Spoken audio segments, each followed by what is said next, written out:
Doutora Juliana Gonçalves, ela que é nutricionista e vai falar sobre a alimentação vegetariana, porque ontem foi celebrado o Dia Mundial Sem Carne.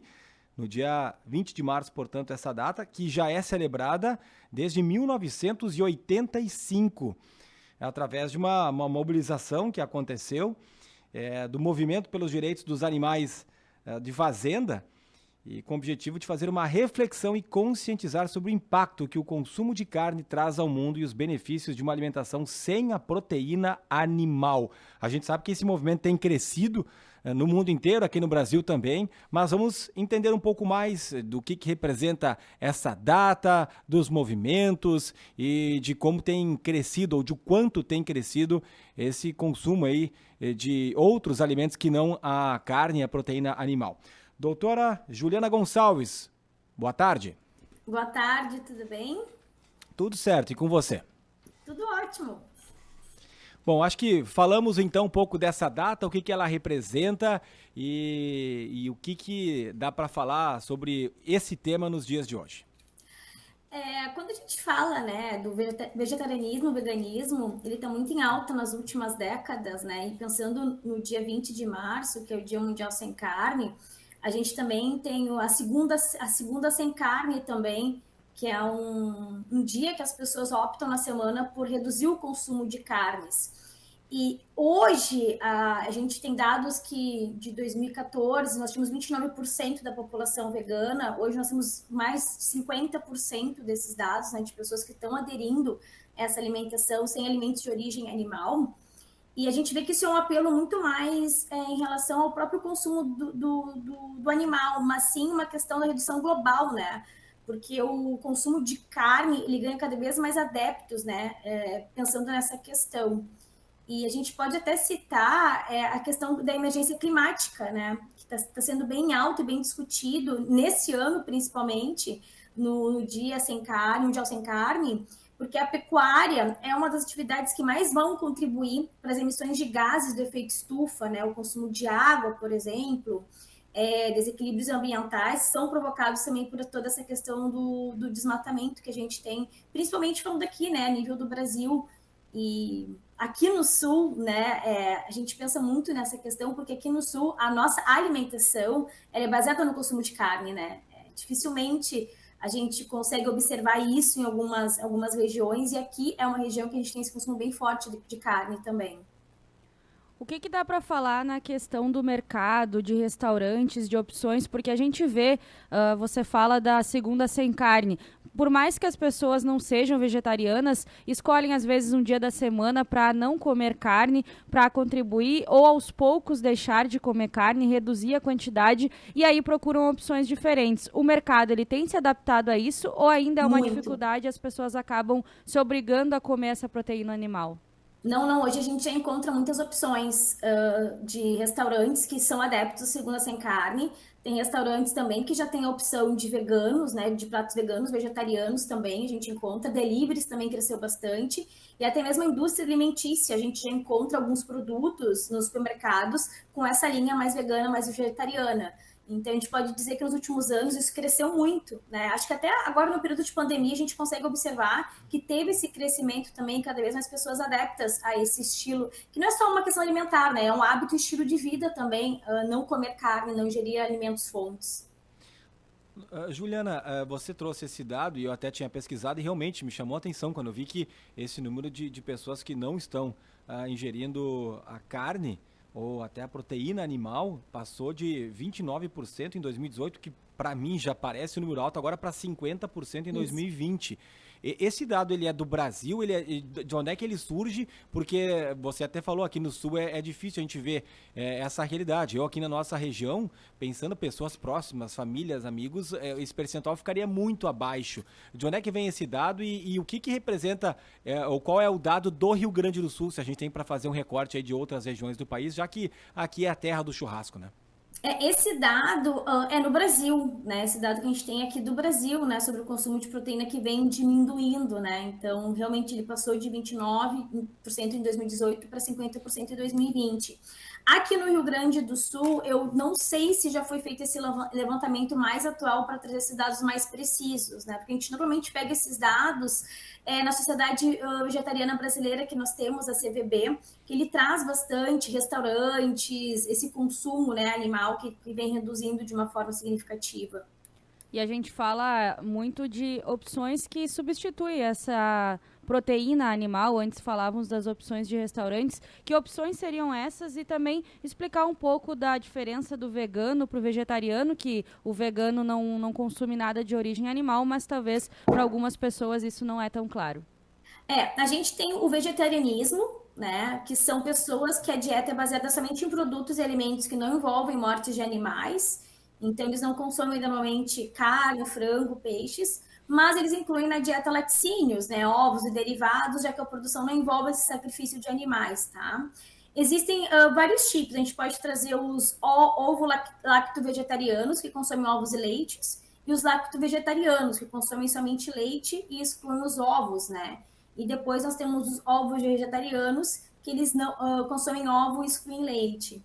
E aí nós temos o veganismo, né, que já tem essa definição mais difundida, que está relacionado a não só o consumo, mas também o hábito e estilo de vida, onde o vegano ele exclui do seu consumo todos os alimentos e produtos relacionados à exploração animal.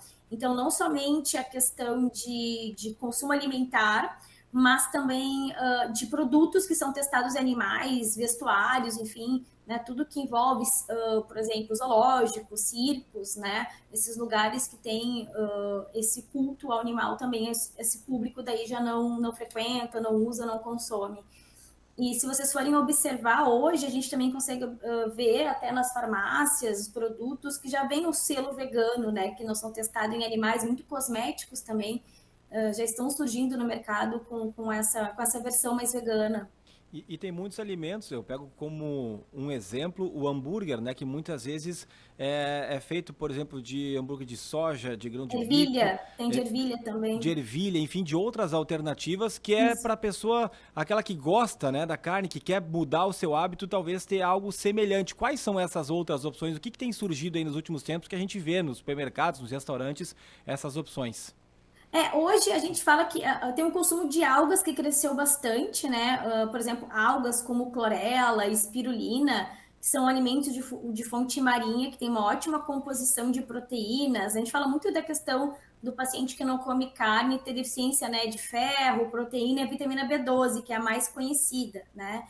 Então, por exemplo, essas algas que as pessoas hoje aderem na forma alimentar, que a gente encontra a comercialização para consumir na alimentação diária, elas são ótimas fontes tanto de ferro, proteína, como de B12 também. Hoje a gente tem a opção, hoje até chocolate vegano a gente encontra, né? Que hoje nós temos as bebidas veganas, que a gente fala leite de soja, leite de amêndoas, mas são bebidas vegetais, né? Então, hoje tem bebida de amêndoas, tem bebida vegetal de aveia, tem de coco. Então, isso são formas diferentes de trabalhar a questão do vegetarianismo. E a proteína de soja, com certeza, é a mais reconhecida, a mais utilizada. E hoje nós temos até massas veganas, pão vegano. Então, tem muitas opções hoje que a gente encontra no mercado. O hambúrguer, por exemplo, de lentilha, né, que a gente falou, é muito interessante estar comendo. Dá para fazer uma moqueca vegana também, pizza vegana. Tem muitas opções. É muito da criatividade das pessoas também estar utilizando essas fontes alimentares, né, dentro da culinária. Antes a gente falava de dados nacionais, você disse que até não tem um dado aqui do Rio Grande do Sul para saber se a tendência é de aumento também de pessoas optando por não consumir carne, proteína de origem animal. E aí uma outra pergunta que eu lhe faço é a questão do vegetarismo, do vegetariano virar vegano. É uma tendência parar de comer carne e depois parar de comer qualquer produto de origem animal? Eu vejo que sim, eu vejo que sim. Eu vejo que hoje, como nutricionista falando, cresceu muito essa linha de profissionais da área da saúde, nutricionistas, nutrólogos, enfim, que estão trabalhando com essa linha mais vegana, e de pacientes que querem aderir esse hábito, estilo de vida, que procuram profissionais também para ter uma orientação, né, de como fazer esse processo, para que não tenha também deficiências nutricionais. Tem aqueles pacientes aqui no Sul, vou falar da nossa realidade aqui do Sul, tá? Que é a realidade que eu conheço. eu vejo que muitos pacientes começam a aderir e muitos conseguem aderir o vegetarianismo e depois seguir o veganismo, mas muitos não conseguem, porque é um processo, né? Como a gente falou, é cultural o nosso consumo de carne vermelha. Então, muitas pessoas acabam não aderindo muito tempo, acabam voltando a consumir carne, ou acabam optando somente a segunda sem carne, ou reduzir um pouco o consumo. Mas eu acho que é uma tendência muito grande, não só aqui no Brasil, no Rio Grande do Sul, mas acho que é mundial também, essa questão do veganismo. Estamos conversando com a nutricionista Juliana Gonçalves, coordenadora do curso de nutrição da Faculdade Estácio, sobre então o Dia Mundial Sem Carne, que foi lembrado ontem. Você falava sobre, por exemplo, a ausência da carne, da proteína animal no organismo pode dar também uma deficiência de uma ou outra. Você falou da ferritina, né? Se eu não estou enganado. Ferro, O ferro. proteínas, vitamina B12, sim. Isso, então, daí pode ser substituído por algas e outros produtos. Mas eu gostaria que você falasse também dos benefícios, né? Que daqui a pouco a pessoa vai ter ao não consumir a carne e também a forma como a pessoa pode substituir, além das algas, o que mais, né? Que as pessoas acabam se alimentando para que o organismo não tenha prejuízos. Falar assim de prejuízos do consumo excessivo de carne é que vai depender do consumo de carne, né? Do tipo de carne que o paciente consome também. Então, a gente fala sempre muito das carnes vermelhas ou do consumo de gorduras saturadas, né? Da gordura da carne. Então, isso sim, a longo prazo, se o paciente já tem uma herança genética de doenças cardiovasculares, obviamente isso vai ser um fator, né? Que vai levar ao aumento, né? De um infarto, alguma questão desse sentido. Agora, dependendo do consumo, a gente fala muito da importância do consumo de peixes, né? Que as pessoas deveriam comer no mínimo 3 vezes na semana o consumo de peixe de águas frias, que a gente sabe que aqui no sul não é uma cultura também esse consumo de peixe de água fria. Fica mais concentrado no consumo de carne vermelha. A água fria, no caso, seria o que exatamente? Seria harém, que a gente pode trazer alguns tipos de salmão, coisas que a gente não tem aqui no sul, né? Que são aqueles peixes que a gente fala que são fontes de ômega 3. As pessoas escutam muito falar da suplementação de ômega 3, né? Que é uma substância que a gente encontra nesses peixes, né? Que são excelentes para a prevenção de doenças cardiovasculares, até mesmo para a memória, para a prevenção de doenças neurológicas também, né? Como Alzheimer e Parkinson. Então a gente fala muito, né? Coma peixe para memória, né? Então realmente tem uma finalidade importante. Pois é, quando você falou antes o vegetariano não come nem peixe, eu achei que peixe comesse. Não. Dependendo do vegetariano, não come peixe, tá? Tem alguns que começam retirando só carne vermelha e frango e alguns aderem peixe. Depois eles passam a não comer nada, tá? Uhum. Depende muito da pessoa, tá? Mas normalmente não come nada de origem animal que envolva a morte de animais. Inclusive envolvendo embutidos, presuntos, salsicha. Sim, nada, queijo, dependendo, né? Dependendo do vegetariano, ele vai comer até queijo, tá? Outros não comem, tá? Depende muito do processo que esse vegetariano, esse vegano tá passando, tá? O vegano já não come nada, não usa nem produto, nada. Nem, por exemplo, uma roupa que seja de couro de animal ele vai utilizar, nem medicamentos, né? Tem essa questão. É muito da evolução de cada paciente, né? Tem paciente que já chega dizendo assim, eu vou começar excluindo a carne vermelha, vou ficar com frango e peixe. Aí depois ele evolui, agora eu vou ficar sem carne vermelha e frango. Aí depois vai evoluindo, agora eu não como carne vermelha, nem frango, nem peixe. Mas continua com os ovos e derivados. Aí depois ele passa por outro processo, agora eu vou tirar ovos e leite, depois tira queijo, né? Depende do paciente, do processo que ele vai passando, né? Então vai muito também da necessidade de cada paciente. Eu vejo pacientes que conseguem muito bem ficar sem carne vermelha e frango, mas ficam com peixe por um bom tempo, até depois tirar o peixe e aí passa para esse consumo, mas permanece com leite, ovos e queijos. Eu vejo que as pessoas gostam muito do queijo, né? Mais que os próprios embutidos, como presunto, enfim, mortadela.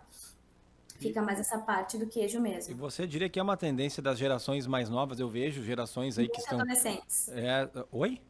Muitos adolescentes estão começando. Exato, adolescentes, até crianças ali, um pouco antes, pré-adolescentes, eu já vejo que tem alguns, não sei se chega a ser um movimento, mas como um faz na escola, o outro faz também, e os pais até estão tendo dificuldades, porque tem o hábito de comer carne em casa, e o que você projeta daqui para frente, né, se vai crescer e quanto que vai crescer ainda a questão do veganismo e do vegetarianismo aqui no Brasil?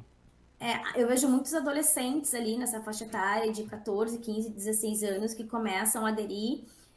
Algumas famílias apoiam, concordam e já entram também nesse meio, né, de substituição dos alimentos, fontes, né, de origem animal, e outras famílias já não têm uma dificuldade muito grande, né, em relação a isso. Eu acho que esses movimentos que... Hoje a gente está falando de um mundo totalmente globalizado, né? As redes sociais, o Instagram, enfim, entre outras que existem, é parte do adolescente. O adolescente segue muito isso, né? O adolescente faz isso, o adolescente vive isso. E, obviamente, esses movimentos de Segunda Sem Carne, o Dia Mundial Sem Carne, e também muitos famosos, muitos cantores, né, atrizes, têm também levantado essa bandeira, e os adolescentes acabam levantando junto. Eu vejo que muitos adolescentes sustentam a longo prazo isso, mas tem muitos adolescentes que é mais assim, uma fase que eles acabam aderindo e depois eles acabam abandonando, né? Então tem todos os perfis que a gente encontra.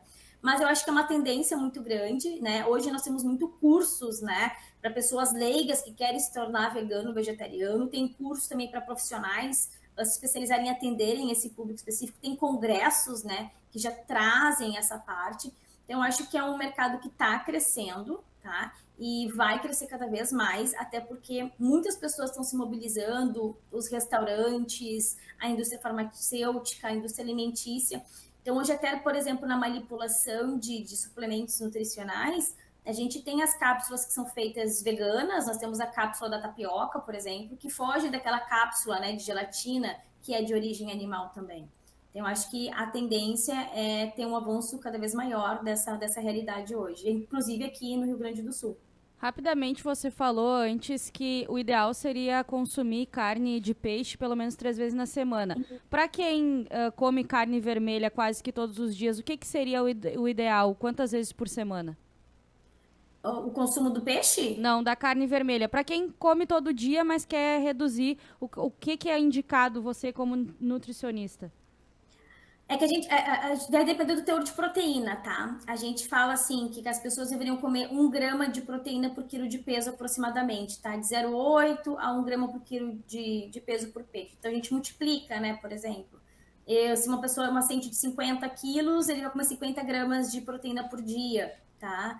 Então, a gente poderia, né, verificar o fracionamento dessas gramas de proteínas na carne de origem vermelha e, de repente, até no mesmo dia, em vez de comer carne vermelha no almoço e no jantar, comer uma carne vermelha no almoço e um peixe no jantar, ou substituir, né, a carne no jantar com uma proteína de soja, por exemplo, ou algum outro alimento, né, que tenha a proteína, porque a gente tem não só a proteína de origem de animal, a gente tem a proteína de origem vegana, também vegetariana, que seria os feijões, lentilhas, grão de bico, proteína da soja, né, que são outras fontes de proteínas que nós temos. Então, assim, o ideal seria, em 7 semanas, 3 dias pensar em consumo de peixe, 4 dias carne vermelha, ou, de repente, reduzir, né, pegar 3 dias de carne de origem vermelha e 3 dias de peixes, e um dia não consumir carne, de repente, começar esse processo, poderia ajudar a pessoa a ter uma visão diferente, né, dessa questão do vegetarianismo e veganismo também. Tá certo, doutora Juliana Gonçalves, obrigado aí pela entrevista. Para as gerações mais novas, né, talvez algo que esteja bastante comum, algo que já esteja começando a ser uma rotina para essas pessoas, mas para aqueles que são de mais idade ou até meia idade já não tem a mesma facilidade ou talvez não queiram se adaptar por ter outros hábitos, mas a gente está trazendo aqui justamente porque ontem foi a celebração do Dia Mundial Sem Carne e é importante a gente falar sobre esse movimento que tem crescido muito não só no Brasil, mas no mundo todo. Obrigado pela entrevista e uma boa semana. Eu que agradeço, obrigada, até mais. Tchau, tchau. A gente que agradece, doutora Juliana Gonçalves.